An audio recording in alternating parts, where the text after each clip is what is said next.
രണ്ടാം അധ്യായത്തിന്റെ ഏതാണ്ട് 13 വരെയുള്ള വാക്യങ്ങളാണ് നാം കഴിഞ്ഞ ദിവസം ചിന്തിച്ചത്. അതിന്റെ ആദ്യ ഭാഗത്ത് അപ്പോസ്തലനായ പൗലോസ് കൊരിന്തിലേക്ക് വന്നു. എങ്ങനെയാണ് താൻ വന്നത് എന്നുള്ളത് എന്നോട് കാണാനായിട്ട് സാധിക്കും. അതിന്റെ 1-ാം വാക്യത്തിൽ നിങ്ങളുടെ അടുത്ത് വന്നപ്പോൾ വചനത്തിന്റെ ജ്ഞാനത്തിന്റെ വൈഭവം കൂടാതെ അത്രേ ദൈവത്തിന്റെ സാക്ഷി നിങ്ങളോട് പ്രസ്താവിക്കാനായിട്ട് വന്നത്. 2-ാം വാക്യത്തിൽ ക്രൂശിക്കപ്പെട്ടവനായ യേശുക്രിസ്തുവിനെ അല്ലാതെ മറ്റൊന്നും അറിയാത്തവനായി ഇരിക്കണം ഞാൻ നിർണയിച്ചു. 3-ാം വാക്യം, ഞാൻ ബലഹീനതയോടും ഭയത്തോടും വളരെ നടുക്കത്തോടും കൂടെ നിങ്ങളുടെ ഇടയിൽ ഇരുന്നു എന്നുള്ളത് നമ്മൾ ആ ഭാഗങ്ങൾ നാം ചിന്തിക്കുകയുണ്ടായി. മാത്രമല്ല അതിൻ്റെ തന്നെ 5-ാം വാക്യത്തിൽ എൻ്റെ വചനവും എൻ്റെ പ്രസംഗവും ജ്ഞാനത്തിന്റെ വശീകരണ വാക്കുകളല്ല, ആത്മാവിൻ്റെയും ശക്തിയുടെയും പ്രദർശനത്താത്രേ ആയിരുന്നത്. ആ ഭാഗത്തു നിന്ന് 4 കാര്യങ്ങളാണ് നാം അന്ന് ചിന്തിച്ചത്. ഓർക്കുന്നുണ്ടാകും എന്ന് നാം വിചാരിക്കുന്നു. ഒന്ന്, വചനത്തിന്റെ ജ്ഞാനത്തിന്റെ വൈഭവം കൂടാതെയാണ് വന്നത്. രണ്ടാമതായിട്ട് ക്രൂശിക്കപ്പെട്ട ക്രിസ്തുവിനെ അല്ലാതെ വേറെ ഒന്നും അറിയാത്തവനായിട്ടാണ് പൗലോസ് അവിടെ വന്നത്. മൂന്നാമതായിട്ട് ബലഹീനതയോടും ഭയത്തോടും വളരെ നടുക്കത്തോടും കൂടെയാണ് വന്നത്. നാലാമതായിട്ട് തൻ്റെ വാക്കുകൾ അവിടെ നാം വായിക്കുന്നത് പോലെ 5-ാം വാക്യത്തില് ജ്ഞാനത്തിന്റെ വശീകരണ വാക്കുകളല്ല, എന്നാൽ അതേസമയം ആത്മാവിന്റെയും ശക്തിയുടെയും പ്രദർശനത്താത്രയം ആയിരുന്നത് എന്നുള്ളത് നാം കാണുകയുണ്ടായി. മാത്രമല്ല എന്തുകൊണ്ടാണ് അങ്ങനെ വന്നത്, അതാണ് പിന്നീട് നാം ചിന്തിച്ചത്. അതിന്റെ 4-ാമത്തെ വാക്യത്തിൽ നാം കാണുമ്പോൾ നിങ്ങളുടെ വിശ്വാസത്തിന് മനുഷ്യരുടെ ജ്ഞാനമല്ല ദൈവത്തിന്റെ ശക്തി തന്നെ ആധാരമായിരിക്കേണ്ടത്. ഇങ്ങനെയൊക്കെ പൗലോസ് വരുമ്പോൾ പൗലോസിന് ഒരു ചിന്തയാണ് ഉണ്ടായിരുന്നത്. തന്റെ ജ്ഞാനം വെളിപ്പെടുത്തുവാനായിട്ടുള്ള അവസരമല്ല ഇത്. ലോകജ്ഞാനമല്ല ക്രിസ്തുവിന്റെ ക്രൂശ് വെളിപ്പെടുത്തിയത്, അത് ദൈവത്തിന്റെ ജ്ഞാനമാണ്. മാത്രമല്ല അതിനവിടെ വായിക്കുന്ന പോലെ ദൈവത്തിന്റെ ശക്തിയാണ്. 4-ാം വാക്യത്തിൽ നാം അത് കാണുമ്പോൾ നിങ്ങളുടെ വിശ്വാസത്തിന് മനുഷ്യരുടെ ജ്ഞാനമല്ല ദൈവത്തിന്റെ ശക്തി. ആരെങ്കിലും രക്ഷിക്കപ്പെട്ടത്, ആരെങ്കിലും ദൈവഭാഗത്തേക്ക് വന്നതോ അല്ലെങ്കിൽ ദൈവത്തെ കുറിച്ച് അറിഞ്ഞതോ ലോകപ്രകാരം കൊണ്ടല്ല എന്നുള്ളത് അവർ മനസ്സിലാക്കണം. അത് ആ ഉദ്ദേശത്തോടെയാണ് താൻ ഈ നിലയിലൊക്കെ വന്നത്. ക്രൂശിക്കപ്പെട്ടവനായ ക്രിസ്തുവിനെ മാത്രമല്ലാതെ വേറെ ഒന്നും അറിയാത്തവനായിട്ട് താൻ വരുമ്പോൾ തനിക്കൊരൊറ്റ ലക്ഷ്യമേ ഉണ്ടായിരുന്നുള്ളൂ. അത് നാം വായിക്കുന്ന പോലെ തൻ്റെ ജ്ഞാനം കൊണ്ടോ അല്ലെങ്കിൽ തൻ്റെതായിരിക്കുന്ന എന്തെങ്കിലും കാര്യങ്ങളുണ്ടല്ലോ, അല്ലാതെ ദൈവത്തിന്റെ ശക്തി തന്നെ ആധാരമായിരിക്കേണ്ടതിന് എന്ന് നമുക്ക് ആ വാക്യത്തിൽ കാണുവാനായിട്ട് സാധിക്കും. മാത്രമല്ല അതിന്റെ 1-ാം അധ്യായം വായിക്കുകയുണ്ടായത് ക്രിസ്തുവിന്റെ ക്രൂശ് വ്യക്തമാകാതിരിക്കേണ്ടത്. എവിടെയായിരുന്നു ആ വാക്യം? വാക്ചാതുര്യത്തോടെ അല്ലാതാൻ. 17-ാമത്തെ വാക്യം. 1-17 നാം വായിക്കുമ്പോൾ ക്രിസ്തുവിന്റെ ക്രൂശ് വ്യക്തമാകാതിരിക്കേണ്ടത് വാക്ചാതുര്യത്തോടെ അല്ലാതാൻ. അപ്പോൾ ഈ നിലയിലൊക്കെ പൗലോസ് വരുമ്പോൾ തനിക്കൊരൊറ്റ ഉദ്ദേശമേ ഉണ്ടായിരുന്നുള്ളൂ, ദൈവത്തിന്റെ നാമം എവിടെയും മഹത്വപ്പെടുന്നു. തൻ്റെതായിരിക്കുന്ന എന്തെങ്കിലും അവിടെ വീഴുവാൻ തക്കവണ്ണം ഇടവരുന്നത് എന്നുള്ള ആഗ്രഹത്തോടെയാണ് പൗലോസ് വരുന്നത്. തനിക്കൊരൊറ്റ ആഗ്രഹമേ ഉണ്ടായിരുന്നുള്ളൂ. അത് ഈ ആളുകൾ രക്ഷിക്കപ്പെടുമ്പോൾ, കൊരിന്ത്യർ രക്ഷിക്കപ്പെടുമ്പോൾ അവരാരും പറയാനായിട്ട് പാടില്ല പൗലോസിന്റെ ജ്ഞാനം കൊണ്ടോ അല്ലെങ്കിൽ ലോകപ്രകാരം ജ്ഞാനികളായിരിക്കുന്ന അവരുടെ ഒരുപാട് പേരുണ്ടായിരുന്നു, അതുകൊണ്ട് എന്തെങ്കിലും തങ്ങൾ നേടിയെന്ന് പറയുവാൻ തക്കവണ്ണം അവർക്കിടയാകരുത്. ദൈവത്തിന്റെ ശക്തിയും ദൈവത്തിന്റെ ജ്ഞാനവും വേണം വെളിപ്പെടേണ്ടത് എന്നുള്ള ആഗ്രഹത്തോടെയാണ് പൗലോസ് അവിടെ വന്നത്. എന്നാൽ അതിന്റെ ഫലമായിട്ട് അവിടെ നാം വായിക്കുമ്പോൾ അതിന്റെ 6-ാമത്തെ വാക്യത്തില് തികഞ്ഞവരുടെ ജ്ഞാനം സംസാരിക്കും, ഈ ലോകത്തിന്റെ ജ്ഞാനമല്ല, നശിച്ചു പോകുന്നവരായ ഈ ലോകത്തിന്റെ പ്രഭുക്കന്മാരുടെ ജ്ഞാനവുമല്ല, ദൈവം ലോകസൃഷ്ടിക്ക് മുമ്പ് നമ്മുടെ തേജസ്സിനായി മുൻനിയമിച്ച് മറഞ്ഞിരിക്കുന്നതുമായ ദൈവത്തിന്റെ ജ്ഞാനം അത്രേ മർമ്മമായി ഞങ്ങൾ പ്രസ്താവിക്കുന്നത്. ഈ വാക്കുകൾ ഞാൻ ഒന്നുകൂടെ ആ ഭാഗം ഓർക്കുവാനായിട്ട് വായിച്ചു എന്ന് മാത്രമേ ഉള്ളൂ.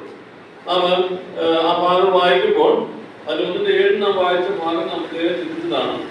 ഈ ജ്ഞാനം നമ്മുടെ തേജസ്സിനായി മുൻനിയമിച്ച ജ്ഞാനമാണ്.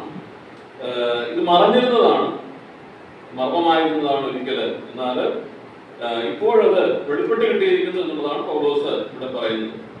മാത്രമല്ല നമ്മുടെ തേജസ്സിനായി മുൻനിയമിച്ച ഈ ജ്ഞാനം അത് വെളിപ്പെട്ടപ്പോൾ തേജസ്സിന്റെ കർത്താവ് ക്രൂശിക്കപ്പെടേണ്ടത് ആവശ്യമായിരുന്നു. തേജസ്സിന്റെ കർത്താവ് ആ ഭാഗങ്ങളൊക്കെ നാം ചിന്തിച്ചതാണ്. മനുഷ്യൻ നഷ്ടപ്പെട്ടു പോയിരിക്കുന്ന തേജസ് നമുക്ക് തിരികെ നൽകുവാനായിട്ട് തേജസ്സിന്റെ കർത്താവ് ക്രൂശിക്കപ്പെടേണ്ടത് ആവശ്യമായിരുന്നു. അതാണ് കാൽവരിയിലെ ക്രൂശില് നമുക്ക് കാണാനായിട്ട് സാധിക്കുന്നത്. മാത്രമല്ല തുടർന്നുള്ള വാക്യങ്ങളിൽ 10 മുതൽ 13 വരെയുള്ള വാക്യങ്ങളിൽ ദൈവത്തിന്റെ ആത്മാവിന്റെ പ്രവർത്തനങ്ങളെ കുറിച്ച് നാം അവിടെ വായിക്കുന്നുണ്ട്.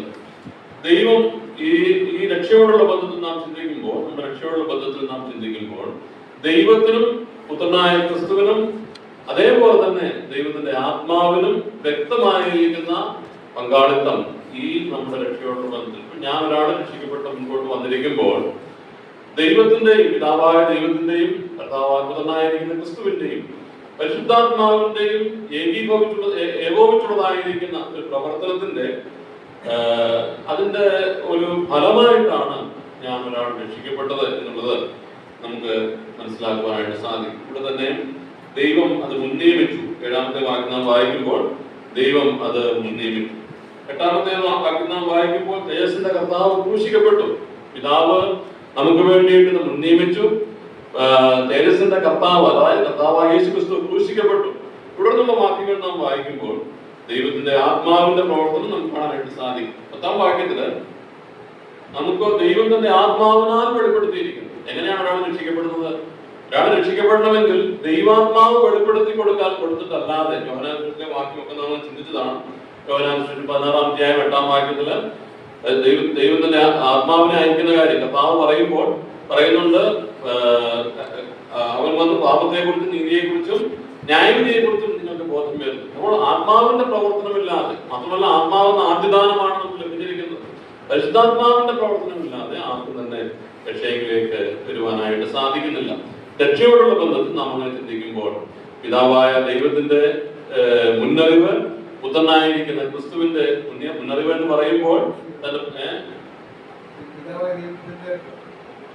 തെരഞ്ഞെടുപ്പുണ്ട്, മുൻനിയമനം. ഇവിടെ നാം വായിക്കുന്ന ഭാഗത്ത് അതിന്റെ ദൈവം ലോകസൃഷ്ടിക്ക് മുമ്പ് നമ്മുടെ തേജസ്സിനായി മുൻനിയമിച്ചു എന്ന് പറഞ്ഞാൽ കർത്താവായ യേശു ക്രിസ്തുവിനെ മുൻനിയമിച്ചാക്കി. നമ്മെ മുൻനിയമിച്ചു, നമ്മെ മുന്നറിഞ്ഞു, അത് വേറൊരു വിഷയം. അതേപോലെ തന്നെ പുത്രനെ നമുക്ക് വേണ്ടിയിട്ട് മുൻനിയമിച്ചു. നമ്മുടെ പാപത്തിന് പരിഹാരമായിട്ട് പുത്രനെ ലോകസൃഷ്ടിക്ക് മുൻപേ, ലോകസ്ഥാപനത്തിന് മുമ്പേ നാം വേറൊരു ഭാഗത്ത് വായിക്കുന്നു. ലോകസൃഷ്ടിക്ക് മുമ്പ് ഞാനത് പറയുണ്ടായിരുന്നു. ഉൽപ്പത്തി പുസ്തകം 1-ാം അധ്യായം 1-ാം വാക്യം, ആദ്യം ദൈവം ആകാശവും ഭൂമിയും സൃഷ്ടിച്ചു എന്ന് പറയുമ്പോൾ അതിനു മുൻപേ പാപം ചെയ്യുന്നതായിരിക്കുന്ന മനുഷ്യന് വേണ്ടിയിട്ട് ദൈവം തന്റെ പുത്രനെ നിയമിച്ചു എന്നുള്ളത് നമുക്ക് മനസ്സിലാക്കുവാനായിട്ട് സാധിക്കും. ലോകസൃഷ്ടിക്ക് മുമ്പേ അവൻ നമുക്ക് വേണ്ടി നിയമിച്ചു. കാലത്തിന് തികവെങ്കിലും സ്ത്രീയുടെ സന്തതിയായി പുത്രൻ ജനിച്ചു. പുത്രൻ നമുക്ക് വേണ്ടിയിട്ട് ക്രൂശിക്കപ്പെടുവാനായിട്ട് ഇടയായിരുന്നു. ഈ സത്യം നമ്മുടെ ഹൃദയത്തിലേക്ക് കൊണ്ടുവരുന്നത് ദൈവത്തിന്റെ ആത്മാവാണ് എന്ന് നമുക്ക് കാണാനായിട്ട് സാധിക്കും. അവിടെ കൊണ്ട് ആത്മാവിന്റെ പ്രവർത്തനങ്ങൾ തീരുന്നില്ല. നാം ഈ ഭാഗത്ത് തന്നെ നാം വായിക്കുകയുണ്ടായത് അതിന്റെ 10-ാമത്തെ വാക്യത്തില് നമുക്ക് ദൈവത്തിന്റെ ആത്മാവിനാൽ വെളിപ്പെടുത്തിയിരിക്കുന്നു. ആത്മാവ് നമുക്ക് വെളിപ്പെട്ടു തരുന്നു എന്ന് മാത്രമല്ല, ആത്മാവ് സകലത്തെയും ദൈവത്തിന്റെ ആഴങ്ങളെയും ആരായിരുന്നു. ഈ ദൈവത്തെക്കുറിച്ചുള്ള ദൈവത്തിന്റെ ആഴങ്ങൾ എന്ന് നാം പറയുമ്പോൾ നാം മനസ്സിലാക്കണം, ഈ ദൈവം മനുഷ്യന്റേതായിരിക്കുന്ന ജ്ഞാനം കൊണ്ടോ അല്ലെങ്കിൽ മനുഷ്യന്റേതായിരിക്കുന്ന ബുദ്ധി കൊണ്ടോ ഈ ദൈവത്തെ മനസ്സിലാക്കുവാൻ വളരെ പരിമിതികളുണ്ട്. എന്നാൽ ദൈവാത്മാവ് മനുഷ്യന് വെളിപ്പെടുത്തി കൊടുക്കുമ്പോൾ, ദൈവാത്മാവിന്റെ വിശ്വാസയുടെ ഹൃദയത്തിൽ ദൈവത്തിന്റെ ആഴങ്ങൾ വെളിപ്പെടുത്തി കൊടുക്കുമ്പോൾ മാത്രമാണ് ഈ ദൈവത്തെ കുറിച്ച് നമുക്ക് മനസ്സിലാക്കുവാനായിട്ട് സാധിക്കുന്നത്. ദൈവത്തിന്റെ ആഴങ്ങളെ വെളിപ്പെടുത്തുന്നത് 2:10 വരുമ്പോൾ 10-ാം വാക്യമാണ് നാം വായിച്ചത്. നമുക്ക് ദൈവത്തിന്റെ ആത്മാവിനെ വെളിപ്പെടുത്തിയിരിക്കുന്നു. ആത്മാവ് സകലത്തെയും ദൈവത്തിലുള്ള ആഴങ്ങളെയും ആരായിരുന്നു. മാത്രമല്ല 11-ാമത്തെ വാക്യത്തിൽ അവിടുന്ന് തന്നെ ദൈവത്തിലുള്ളത് ദൈവാത്മാവ് അല്ലാതെ ആരും ഗ്രഹിച്ചിട്ടില്ല. ദൈവത്തിലുള്ളത്, ദൈവത്തിന്റെ വചനവും ദൈവത്തെ കുറിച്ചും ഒക്കെ മനുഷ്യന്റെ ആത്മാവിനോ അല്ലെങ്കിൽ ലോകജ്ഞാനത്തിനോ ഒരിക്കലും വെളിപ്പെടുത്തുവാനായിട്ട് സാധിക്കില്ല. അതൊക്കെ ഗ്രഹിക്കുവാൻ തക്കവണ്ണം നമ്മെ സഹായിക്കുന്നത് ദൈവത്തിന്റെ ആത്മാവാണ്. 11-ാമത്തെ വാക്യം നാം ചിന്തിച്ചതാണ്. ലോകത്തിന്റെ ആത്മാവിനെ അല്ല ദൈവം നമുക്ക് എങ്ങനെ നൽകിയതാണ് എന്ന് ഞാൻ പറയുന്നുണ്ടായി. സൗജന്യമായി നൽകിയത്. ഇംഗ്ലീഷ് നാം എങ്ങനെയാ വായിക്കുന്നത്? ഇവിടെ ചില പദങ്ങളൊക്കെ അതിന്റെ മൂലഭാഷയിൽ നിന്ന് ചില വാക്കുകളൊക്കെ മാറിയിട്ടുണ്ട്. ഈ 3-ാം അധ്യായത്തിൽ നമുക്ക് കാണാനായിട്ട് സാധിക്കും. ഇവിടെ നമുക്ക് സൗജന്യമായി നൽകിയത് അറിയുവാനായിട്ട്, ദൈവം നമുക്ക് നൽകിയതൊക്കെ ദാനമായിട്ടാണ്. ദൈവം വില തന്ന് അല്ലെങ്കിൽ വില വാങ്ങി നമ്മിൽ നിന്നെന്തെങ്കിലും നമുക്ക് എന്തെങ്കിലും തന്നിട്ടല്ല. ദൈവം നമുക്ക് സൗജന്യമായി നൽകിയത് എന്തൊക്കെയാണ് അത് വാസ്തവത്തിൽ നാം എണ്ണിത്തിട്ടപ്പെടുത്തുവാനായിട്ട് നമുക്ക് സാധിക്കുന്നില്ല. പുത്രനെ നമുക്ക് തന്നു, പുത്രന്റെ മുഖാന്തരമുള്ള രക്ഷ നമുക്ക് നൽകി എന്നുള്ളത് മാത്രമല്ല, എത്രയോ നന്മകളും അനുഗ്രഹങ്ങളും നാം ചിന്തിച്ചതാണ്. സ്വർഗത്തിലെ സകല ആത്മീയ അനുഗ്രഹങ്ങൾ വരുവാനിലേക്ക് നിത്യത എന്ന്, അതിനെക്കുറിച്ച് നമ്മുടെ ചിന്തയ്ക്കും ഭാവനയ്ക്കും ഒക്കെ അപ്പുറത്താണ് വരുവാനിലേക്ക് നിത്യത എന്ന് പറയുന്നത്. നമുക്ക് ലഭിച്ചതൊക്കെ നോക്കിയാൽ അത് ഈ ലോകത്തിൽ ഇരുന്നു കൊണ്ട് നമ്മുടെ മാനുഷികമായിരിക്കുന്ന ബുദ്ധിക്ക് നമുക്ക് മനസ്സിലാക്കുവാൻ അത് സാധിക്കില്ല. ഒരു പക്ഷെങ്കിൽ നിത്യതയിൽ നാം എത്തുമ്പോൾ നിത്യതയിൽ മാത്രമേ ഒരു പരിധി വരെയെങ്കിലും അത് നമുക്ക് മനസ്സിലാക്കുവാനായിട്ട് സാധിക്കുകയുള്ളൂ എന്ന് വേണം കരുതുവാനായിട്ട്. നമുക്ക് ദൈവം നൽകിയതിനെ കുറിച്ചൊക്കെ അറിയുവാനായിട്ട് ദൈവത്തിനുള്ള ആത്മാവിനെ അത്രേ പ്രാപിച്ചത്. ഈ വിഷയങ്ങളാണ് നാം അന്ന് ചിന്തിച്ചത്. 11-ാമത്തെ വാക്യം നാം വായിക്കുമ്പോൾ അത് ഞങ്ങൾ മനുഷ്യജ്ഞാനം ഉപദേശിക്കുന്ന വചനങ്ങളാണല്ല, ആത്മാവ് ഉപദേശിക്കുന്ന വചനങ്ങളാണ്. ഈ 4 വാക്യങ്ങൾ 5 വാക്യങ്ങൾ നാം വായിക്കുമ്പോൾ ദൈവത്തിന്റെ ആത്മാവിനാൽ വെളിപ്പെടുത്തിയിരിക്കുന്നു, പുത്രനെ വെളിപ്പെടുത്തി. 2, ആത്മാവ് ദൈവത്തിന്റെ ആഴങ്ങളെ ആരായുന്നു. 3-ാമത്തെ വായിക്കുമ്പോൾ ദൈവാത്മാവ് മുഖാന്തരമായിട്ട് നമുക്ക് ഗ്രഹിപ്പാൻ തക്കവണ്ണം, ദൈവത്തെ ഗ്രഹിപ്പാൻ തക്കവണ്ണം, ദൈവത്തിലുള്ളത് ഗ്രഹിപ്പാൻ തക്കവണ്ണം സാധിക്കുന്നു. 12-ാമത്തെ വാക്യത്തിലേക്ക് വരുമ്പോൾ ദൈവം നമുക്ക് സൗജന്യമായി നൽകിയതായിരിക്കുന്ന ദൈവിക ദാനങ്ങളെ കുറിച്ച് ഉള്ള അറിവ് നമുക്ക് ലഭിക്കുവാനായിട്ട് സാധിക്കുന്നു. 13-ാമത്തെ വാക്യത്തിൽ ദൈവാത്മാവ് നമ്മെ ഉപദേശിക്കുന്നു. യോഹന്നാൻ നാം വായിക്കുന്നുണ്ടല്ലോ, അവൻ നമ്മെ സകല സത്യത്തിലും വഴി നടത്തും. നമ്മളെ ഉപദേശിച്ച് വഴി നടത്തുവാനായിട്ടാണ് ദൈവാത്മാവിന്റെ പ്രവർത്തനം എന്നുള്ളത് കാണാനായിട്ട് സാധിക്കും. അങ്ങനെ വിവിധ നിലകളിൽ ദൈവത്തിന്റെ ആത്മാവ് ഒരു വിശ്വാസിയുടെ ജീവിതത്തിൽ അവന്റെ രക്ഷയുടെ ദിവസം മുതൽ, രക്ഷയുടെ നിമിഷം മുതൽ അവന് വേണ്ടിയിട്ട് പ്രവർത്തിക്കുന്നു എന്നുള്ളത് നമുക്ക് ഓർക്കുവാനായിട്ട് സാധിക്കും. നാം ഇങ്ങനെ വായിക്കുന്നുണ്ട്, നമ്മുടെ ജീവനും ഭക്തിക്കും വേണ്ടതൊക്കെ ദൈവം നമുക്ക് നൽകിയിട്ടുണ്ടെന്നാണ് പറയുന്നത്. എന്ന് പറഞ്ഞാൽ നമ്മുടെ ജീവന്, ഈ ലോകത്തിൽ നമുക്ക് ജീവിക്കാനായിട്ടുള്ള ദൈവം അതിനുള്ള സാഹചര്യങ്ങളൊക്കെ നൽകിയിട്ടുണ്ട്. അതിനേക്കാൾ ഉപരിയായിട്ട് ഒരു മനുഷ്യനെ, ഒരു വിശ്വാസി ഭക്തിയോടെ ഈ ഭൂമിയിൽ ജീവിക്കണമെങ്കിൽ അതിന് വേണ്ടതൊക്കെ നൽകി. ഒരു നമ്മൊരു കമ്പനിയിൽ ജോലിക്ക് ചെല്ലുമ്പോൾ, ചില നല്ല കമ്പനികളൊക്കെ ആണെങ്കിൽ ഒരു പാക്കേജ് ആയിട്ട് നമുക്ക് നൽകി. അതിനകത്ത് പല കാര്യങ്ങൾ കാണും. ഒരു പക്ഷെങ്കില് നമ്മുടെ വീടിന്റെ വാടക കാണും അതിനകത്ത്, അല്ലെങ്കിൽ നമ്മുടെ കുഞ്ഞുങ്ങളെ പഠിപ്പിക്കുവാനായിട്ടുള്ള നല്ല കമ്പനിയാണെങ്കിൽ പഠിപ്പിക്കുവാനായിട്ടുള്ള അവരുടെ വിദ്യാഭ്യാസത്തിന് ചെലവ് കാണും, അവരുടെ വാഹനത്തിന്റെ സൗകര്യത്തിനുള്ളതായിരിക്കുന്ന അതിനുള്ളതായിരിക്കുന്ന അലവൻസ് കാണും. ഇതൊരു പാക്കേജ് ആയിട്ടാണ് കൊടുക്കുന്നത്. എന്ന് പറയുന്നത് പോലെ നമുക്ക് ലഭിച്ചതായിരിക്കുന്ന രക്ഷ എന്ന് പറയുന്നത് അതൊരു വലിയ പാക്കേജ് ആയിട്ട് ദൈവം നമുക്ക് നൽകിയിരിക്കുന്നു എന്നുള്ളത് നമുക്ക് ഓർക്കുവാനായിട്ട് സാധിക്കും. 15-16 വാക്യങ്ങളിലേക്ക് 14 മുതലുള്ള വാക്യങ്ങൾ നമുക്കൊന്ന് വായിക്കാം. ആർക്കൊന്ന് വായിക്കാം. 1 കൊരിന്ത്യർ 2-ാം അധ്യായം 14-15 വാക്യങ്ങൾ. എന്നാൽ ദൈവാത്മാവിന്റെ ഉപദേശം കൈക്കൊള്ളുന്നില്ല, അതവന് പോഷത്വം ആകും. ആത്മീയമായി വിവേചിക്കേണ്ടതാകിയാൽ അതവനെ ഗ്രഹിക്കാൻ കഴിയുന്നതുമല്ല. ആത്മീയനോ സകലത്തെയും വിവേചിക്കുന്നു, താൻ ആരാലും വിവേചിക്കപ്പെടുന്നതും. കർത്താവിന്റെ മനസ്സ് അറിഞ്ഞ് അവനെ ഗ്രഹിക്കാവുന്നവൻ ആർ? നാമോ ക്രിസ്തുവിന്റെ മനസ്സുള്ളവർക്കാണ്. ഇവിടെ വേറൊരു വിഷയത്തിലേക്ക് വരികയാണ്. 13-ാം വാക്യം അവസാനിക്കുമ്പോൾ അവിടെ നാം വായിക്കുന്നുണ്ട്, അത് ഞങ്ങൾ മാനുഷജ്ഞാനം ഉപദേശിക്കുന്ന വചനങ്ങളാൽ അല്ല, ആത്മാവ് ഉപദേശിക്കുന്ന വചനങ്ങളാൽ തന്നെ പ്രസ്താവിച്ചുകൊണ്ട്. ആർക്കായത് ഇവിടെ തെളിയിക്കുന്നത്? ആ ഭാഗം ശ്രദ്ധിച്ചു നോക്കിയാൽ, ആത്മാവ് ഉപദേശിക്കുന്ന വചനങ്ങളാൽ തന്നെ പ്രസ്താവിച്ചുകൊണ്ട് ആർക്കായത് തെളിയുന്നത്? ആ വാക്യത്തിലുണ്ട്, ആത്മീയന്മാർക്ക് തെളിയിക്കുന്നത്. ആത്മീയന്മാർക്ക് ആത്മീയമായത് തെളിയിക്കുന്നത്. ദൈവത്തിന്റെ വചനം ആത്മീയന്മാർക്കാണ് എന്ന് പറഞ്ഞുകൊണ്ടാണ്, ആത്മീയന്മാർക്കാണ് ആത്മാവ് തെളിയിച്ചു കൊടുക്കുന്നത് എന്ന് പറഞ്ഞുകൊണ്ടാണ് 13-ാമത്തെ വാക്യം അവസാനിക്കുന്നത്. അവിടെ നിന്നാണ് 14-15 വാക്യങ്ങൾ തുടങ്ങുന്നത്. ആത്മീയന്മാർക്ക്, ആത്മീയന്മാരാരാണെന്നുള്ളത് നാം കഴിഞ്ഞ ആഴ്ച അല്പമായിട്ട് ചിന്തിക്കുകയുണ്ടായി. ദൈവത്തിന്റെ ആത്മാവിന്റെ അധിവാസം നമ്മുടെ ജീവിതത്തിൽ ഉണ്ടാകുമ്പോൾ, ദൈവത്തിന്റെ ആത്മാവിന്റെ നിയന്ത്രണം നമ്മുടെ ജീവിതത്തിൽ ഉണ്ടാകുമ്പോൾ, അതെങ്ങനെ ഉണ്ടാകും? ദൈവാത്മാവിന് നമ്മൾ വിധേയപ്പെട്ടു കൊടുക്കുമ്പോൾ, ജഡത്തെ അനുസരിച്ച് നടക്കാതെ ആത്മാവിനെ കീഴ്പ്പെട്ടുകൊണ്ട്, ആത്മാവിനെ അനുസരിച്ച് നമ്മൾ വായിക്കുന്നുണ്ട്, ഗലാത്യരിലെ ആത്മാവിനെ അനുസരിച്ച് നടപ്പിൻ, എന്നാൽ നിങ്ങൾ ജഡത്തിന്റെ മോഹങ്ങള് നിർവഹിക്കുകയില്ല. അപ്പൊ ആത്മാവിനെ അനുസരിച്ച് നടക്കുന്ന ഒരു വ്യക്തി, ദൈവം നമുക്ക് വേണ്ടതൊക്കെ നൽകിയിട്ടുണ്ട് കേട്ടോ. പക്ഷെങ്കിൽ ഇത് ഉപയോഗപ്പെടുത്തേണ്ടതല്ല, ഇത് നമ്മൾ ഉപയോഗപ്പെടുത്തണം. ദൈവം തന്നെ ആത്മാവിനെ നമുക്ക് നൽകിയിട്ടുണ്ട്. ആത്മാവിന് വിധേയപ്പെടാതെ നാം ജീവിക്കുന്നുവെങ്കിൽ, ആത്മാവിനെ അനുസരിക്കാനായിട്ടുള്ള മനസ്സ് നമുക്കില്ലെങ്കിൽ നമുക്ക് ഒരിക്കലും ഈ ലെവലിലേക്ക്, ഏതാ ആത്മീയന്മാർ എന്നുള്ള നിലയിലേക്ക് വരുവാനായിട്ട് സാധിക്കില്ല. ആത്മീയന്മാർക്കാണ് എല്ലാ ആത്മീയ നന്മകളും ദൈവം നൽകുന്നത്. ഇവിടെ ആത്മാവ് ഉദ്ദേശിക്കുന്ന വചനങ്ങളാൽ തന്നെ പ്രസ്താവിച്ചുകൊണ്ട് ആത്മീയന്മാർക്ക് ആത്മീയമായത് തെളിയിക്കുന്നു. 14-ാം വാക്യത്തിലേക്ക് വരുമ്പോൾ അവിടെ വേറൊരു കൂട്ടരെ കുറിച്ച് പൗലോസ് പറയുകയാണ്. എന്താ? എന്നാൽ പ്രാകൃത മനുഷ്യൻ ദൈവാത്മാവിന്റെ ഉപദേശം കൈക്കൊള്ളുന്നില്ല, അത് അവന് പോഷകമാകുന്നു. ആരാണ് പ്രാകൃത മനുഷ്യൻ? പ്രാകൃത മനുഷ്യൻ എന്ന് പറഞ്ഞാൽ ആരാ? രക്ഷിക്കപ്പെടാത്ത മനുഷ്യൻ, സാധാരണക്കാരനായ മനുഷ്യൻ. സാധാരണക്കാരനായ മനുഷ്യൻ, നാം 3:4 സാധാരണ മനുഷ്യരല്ലോ എന്നൊരു വാക്ക് നാം കാണുന്നു.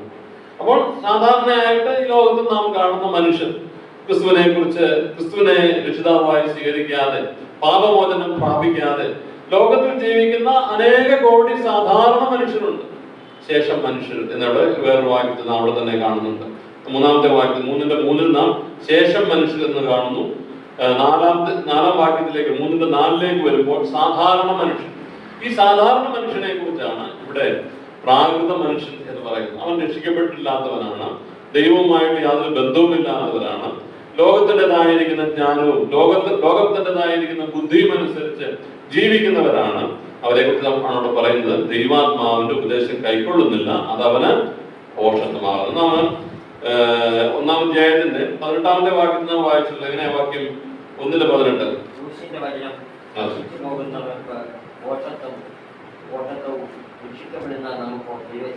നമുക്ക് എപ്പോഴും ഓർത്തിരിക്കാൻ പറ്റേണ്ട ഒരു വാക്യമാണ്. ക്രൂശിന്റെ വചനം എന്ന് പറയുന്നത് നശിച്ചു പോകുന്നവർക്ക് പോഷത്വമാണ്. ഇവിടെ അങ്ങനെയുള്ള ഒരു മനുഷ്യനെ കുറിച്ചാണ് രേഖപ്പെടുത്തിയിരിക്കുന്നത്. എന്നാൽ പ്രാകൃത മനുഷ്യൻ ദൈവാത്മാവിന്റെ ഉപദേശം കൈക്കൊള്ളുന്നില്ല, അത് അവന് പോഷത്വമാകും. എന്ന് പറഞ്ഞാൽ ഈ മനുഷ്യന് വേറൊരു പേരുണ്ട്. എന്താ? അവൻ നശിച്ചു പോകുന്നവനാണ്, അല്ലെ? ക്രൂശിന്റെ വചനം നശിച്ചു പോകുന്നവർക്ക് പോഷത്വമാണ്. ഇവിടെ നാം വായിക്കുമ്പോൾ പ്രാകൃത മനുഷ്യൻ ദൈവാത്മാവിന്റെ ഉപദേശം കൈക്കൊള്ളുന്നില്ല, അതുകൊണ്ടെന്താ? അതവന് പോഷത്വമാണ്. എന്നിട്ട് വേറൊരു കാര്യം പറയുകയാണ്, ആത്മീയമായി ഉപയോഗിക്കേണ്ടതാകിയാൽ അതവന് ഗ്രഹിപ്പാൻ കഴിയുന്നില്ല. ദൈവാത്മാവിന്റെ പ്രവർത്തനം ഉണ്ടെങ്കിൽ മാത്രമേ ഒരാൾക്ക് രക്ഷയിലേക്ക് വരുവാനായിട്ട് സാധിക്കുകയുള്ളൂ. എന്നാൽ ദൈവാത്മാവിന്റെ ഉപദേശം കൈക്കൊള്ളാത്ത ഒരുവന്, അവന് ക്രൂശിന്റെ വചനം പോഷത്വമാണ്, അവൻ നശിച്ചു പോകുന്നവനാണ്. അത് നാം മനസ്സിലാക്കിയിരിക്കണം. ആത്മീയമായി ഉപയോഗിക്കേണ്ടതാകിയാൽ അതവന് ഗ്രഹിക്കാനായിട്ട് കഴിയുന്നില്ല. 15-ാമത്തെ വാക്യം ഒന്നുകൂടെ വായിക്കാം. ആത്മീയനോ 15-ാമത്തെ വാക്യം, ആത്മീയനോ അതെ ഇവിടെ ആത്മീയനോ സകലത്തെയും വിവേചിക്കുന്നു എന്നുള്ള വാക്ക് അത് അങ്ങനെ മനസ്സിലാക്കാൻ കുറച്ച് പ്രയാസമാണ്. ഇംഗ്ലീഷിൽ നാം വായിക്കുമ്പോൾ but he that spiritual judgeth all things, yet he himself is judged of no man. എന്ന് പറഞ്ഞാൽ ആത്മീയനോ സകലത്തെയും വിധിക്കുന്നു, but he that is spiritual judgeth all things, yet he himself is judged of no man. എന്ന് പറഞ്ഞാൽ ആത്മീയൻ സകലത്തെയും വിവേചിക്കുന്നു, സകലത്തെയും വിധിക്കുന്നു. നല്ലതും തീയതും ഏതാണെന്ന് മനസ്സിലാക്കാനായിട്ട് കഴിവുള്ളതാണ് ആത്മീയനാണ്. ആത്മീയൻ സകലത്തെയും കഴിവുള്ളവരെന്ന് മാത്രമല്ല ശ്രമിക്കുന്നു. നല്ലത് ഏതാണ്, തീയത് ഏതാണെന്നുള്ളത് മനസ്സിലാക്കി, നന്മ ഏതാണ്, തിന്മ ഏതാണെന്ന് മനസ്സിലാക്കി അത് ജഡ്ജ് ചെയ്യുവാൻ തക്കവണ്ണം ആത്മീയന് മാത്രമേ സാധിക്കൂ. ഇതാണ് ആത്മീയന്റെ പ്രത്യേകത. പ്രാകൃത മനുഷ്യനെ കുറിച്ച് ആകെ നാം ഇവിടെ ഈ 14-ാമത്തെ വാക്യത്തിൽ മാത്രമാണ് നമുക്ക് കാണാനായിട്ട് സാധിക്കുന്നത്. പ്രാകൃത മനുഷ്യനെ കുറിച്ച് ഒറ്റ വാക്കിൽ പറഞ്ഞാൽ അവൻ രക്ഷിക്കപ്പെടാത്തവനാണ്. ദൈവാത്മാവിന്റെ ഉപദേശം കൈക്കൊള്ളുവാനായിട്ട് അവന് സാധിക്കുകയില്ല, അതവന് പോഷത്വമാണ്. എന്നാൽ ആത്മീയനോടുള്ള ബന്ധത്തിൽ ഈ 13-ാമത്തെ വാക്യം നാം വായിച്ചു. ആത്മാവ് ഉപദേശിക്കുന്ന വചനങ്ങളാൽ തന്നെ പ്രസ്താവിച്ചുകൊണ്ട് ആത്മീയന്മാർക്ക് ആത്മീയമായത് തെളിയിക്കുന്ന തൊട്ടുമുള്ള വാക്യങ്ങളിലൊക്കെ ഒരാത്മീയന് ലഭിക്കുന്നതായിരിക്കുന്ന ദൈവാത്മാവ് മുഖാന്തരം ഒരു ആത്മീയന് ലഭിക്കുന്നതായിരിക്കുന്ന അനുഗ്രഹങ്ങളെ കുറിച്ച് അല്ലെങ്കിൽ നന്മകളെ കുറിച്ചാണ് 10 മുതലുള്ള വാക്യങ്ങൾ നാം വായിച്ചത്. ഇത് പറയേണ്ട ആവശ്യമില്ല എന്ന് എനിക്ക് തോന്നുന്നു. അവിടെ ആത്മാവിന്റെ പ്രവർത്തനം അത് തുടക്കം എന്ന് പറയുന്നത് രക്ഷയെക്കുറിച്ചുള്ള വെളിപ്പാട് അവൻ ലഭിക്കുക എന്നതാണ്. യേശുക്രിസ്തു മുഖാന്തരമുള്ളതായിരിക്കുന്ന കാൽവരിയിലെ ക്രൂശിൽ ദൈവം ഒരുക്കിയതായിരിക്കുന്ന രക്ഷയെക്കുറിച്ചുള്ളതായിരിക്കുന്ന അറിവ് അവന് ലഭിക്കുന്നു. അവൻ അതിനെ ഉൾക്കൊണ്ട് കഴിയുമ്പോൾ പിന്നീടാണ് നാം വായിക്കുമ്പോൾ ആത്മാവ് സകലത്തെയും ദൈവത്തിന്റെ ആഴങ്ങളെയും ആരായെന്ന് പറഞ്ഞു തുടങ്ങി ഇവിടെ 13ാമത്തെ വാക്യം വരെ നമുക്കുള്ള കാര്യങ്ങള് ഒരു ആത്മീയന്റെ ജീവിതത്തിൽ സംഭവിക്കുന്നതാണ്. മനുഷ്യജ്ഞാനം ഉപദേശിക്കുന്ന 13ാമത്തെ വാക്യത്തിൽ മനുഷ്യജ്ഞാനം ഉപദേശിക്കുന്ന വചനങ്ങളാലല്ല, ആത്മാവ് ഉപദേശിക്കുന്ന വചനങ്ങളാൽ തന്നെ പ്രസ്താവിച്ചുകൊണ്ട് ആത്മീയന്മാർക്ക് ആത്മീയമായത് തെളിയിക്കുന്നു. 15ാമത്തെ അതിന്റെ തുടർച്ചയായിട്ടാണ് 15ാമത്തെ വാക്യത്തിലേക്ക് വരുമ്പോൾ ആത്മീയനോ സകലത്തെയും വിവേചിക്കുന്നു. സകലത്തെയും അറിയുവാൻ തക്കവണ്ണം, വിവേചിക്കുവാൻ തക്കവണ്ണം, അല്ലെങ്കിൽ സകലത്തെയും വിധിക്കുവാൻ തക്കവണ്ണം. വിധിക്കുക എന്ന് പറഞ്ഞാൽ ഞാൻ പറഞ്ഞുവല്ലോ, ദൈവത്തിന്റെ ഹിതം എന്താണ് എന്നുള്ളത് മനസ്സിലാക്കുവാൻ, ദൈവത്തിന്റെ എന്നുള്ളതായിരിക്കും നന്മ എന്താണെന്നുള്ളത് മനസ്സിലാക്കുവാൻ സാധിക്കുന്നത് ഒരു ആത്മീയനാണ്. ആത്മീയനോ സകലത്തെയും വിവേചിക്കുന്നു, താൻ ആരാലും വിവേചിക്കപ്പെടുന്നത്, തന്നെ ആരും വിധിക്കുവാൻ തക്കവണ്ണം മുൻപോട്ട് വരും. അതാണ് ഒരു യഥാർത്ഥ ആത്മീയം എന്ന് പറയുന്നത്. കർത്താവ് നമുക്കറിയാമല്ലോ, കർത്താവ് ഈ ലോകത്തിലായിരുന്നപ്പോൾ കർത്താവ് ഒരു ചോദ്യം ചോദിച്ചു, നിങ്ങളിൽ ആർക്കെന്നെ പാപത്തെ കുറിച്ച് ബോധ്യപ്പെടുത്താനായിട്ട് സാധിക്കും? ഇത് നമുക്ക് ആർക്കെങ്കിലും ചോദിക്കാൻ പറ്റുന്ന ഒരു കാര്യമാണ്. ആത്മീയത്തിന്റെ തെളിവ് നമ്മെ കുറിച്ച് കർത്താവ് ഉദ്ദേശിക്കുന്നത് നാം വായിക്കുന്നത് ക്രിസ്തു എന്ന തലയോളം നാം വളരണം. ആ നിലയിൽ എത്തുമ്പോൾ മാത്രമാണ് ഈ അവസ്ഥയിലേക്ക് നാം വരുന്നത്. ഇവിടെ പറയുമ്പോൾ ആത്മീയനെ കുറിച്ച് പറയുന്നത് താൻ ആരാലും വിധിക്കപ്പെടുന്നില്ല. അതിന്റെ കാരണം എന്ന് പറയുന്നത് അത് അതിന്റെ പൂർണ്ണതയാണ് കേട്ടോ. ക്രിസ്തുവോളം നാം വളർന്നു കഴിഞ്ഞാൽ അത് ഒരു വിധത്തിൽ പറഞ്ഞാൽ നമുക്ക് അസാധ്യമെന്ന് തന്നെ ചിന്തിക്കാം. പക്ഷെങ്കിൽ അസാധ്യമാണെന്ന് പറഞ്ഞുകൊണ്ട് നമുക്ക് ഇഷ്ടം പോലെ ജീവിക്കാനായിട്ടല്ല ദൈവം നമ്മെ കുറിച്ച് ആഗ്രഹിക്കുന്നത്. എപ്പോഴും നമ്മുടെ ലക്ഷ്യം എന്ന് പറയുന്നത് അതായിരിക്കണം, ക്രിസ്തു എന്ന തലയോളം വളരുക. നാം ആ ഭാഗം വായിക്കുമ്പോൾ മുൻപുള്ള ഭാഗം വായിച്ചാൽ നമുക്കറിയാം, ദൈവം അത് നമുക്ക് ദൈവം ആ ലക്ഷ്യം നമുക്ക് നൽകിയിരിക്കുമ്പോൾ അതിന് വേണ്ട കാര്യങ്ങളൊക്കെ ദൈവം അവിടെ നമുക്ക് നൽകിയിട്ടാണ് ആ വാക്കുകൾ അവിടെ പറയുന്നത്. എന്ന് പറഞ്ഞാൽ ക്രിസ്തുവിന് തലയോളം വളരുവാനായിട്ടുള്ള എല്ലാ സാഹചര്യങ്ങളും ദൈവം ഈ ഭൂമിയിൽ ഒരുക്കിയിട്ടുണ്ട് നമുക്ക്. പക്ഷെങ്കിൽ നാം അത് എത്രത്തോളം അത് സ്വീകരിച്ച് അതിന് വിധേയപ്പെട്ട് അത് ഉപയോഗിച്ചുകൊണ്ട് നാം ജീവിക്കും. ദൈവത്തിന്റെ ആത്മാവ് നമ്മളിൽ ഉണ്ടായിരിക്കണം. ദൈവത്തിന്റെ ആത്മാവിനെ നാം അനുസരിച്ച് നടക്കണം. ദൈവത്തിന്റെ ആത്മാവിന് വിധേയപ്പെടണം.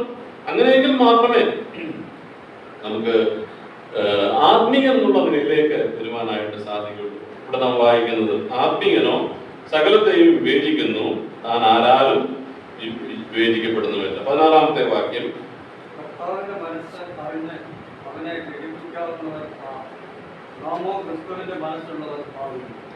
നോക്കുക. ഇവിടെയും അല്പം പ്രയാസമുള്ള വാക്കുകൾ ഇവിടെയും ഉണ്ട്. കർത്താവിന്റെ മനസ്സറിഞ്ഞ് അവനെ ഗ്രഹിപ്പിക്കാവുന്നവൻ മനസ്സിലായെങ്കിലും അവനെ കർത്താവിന്റെ മനസ്സറിഞ്ഞ്, എനിക്ക് അല്പം ചിന്താക്കുഴപ്പമൊക്കെ ഉണ്ടാക്കിയ വാക്കുകളായി.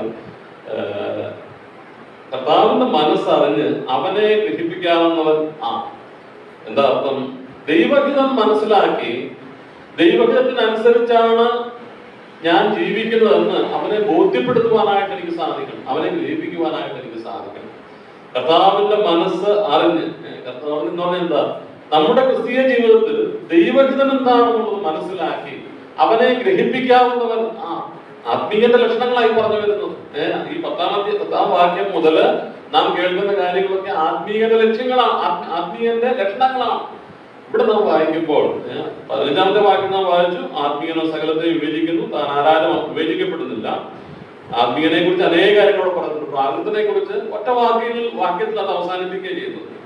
എന്നാൽ ഇവിടെ ആത്മീയനെ കുറിച്ച് വീണ്ടും പറയുമ്പോൾ കർത്താവിന്റെ മനസ്സറിഞ്ഞ് അവനെ ഗ്രഹിപ്പിക്കാവുന്നവൻ വേറൊരു ഭാഗത്തുനിന്നുള്ള ഒരു ഉദ്ധരണിയാണ് യെശയ്യാപ്രവചനം 40ാം അധ്യായത്തിന്റെ 13ാമത്തെ വാക്യം നമുക്ക് വായിക്കാം.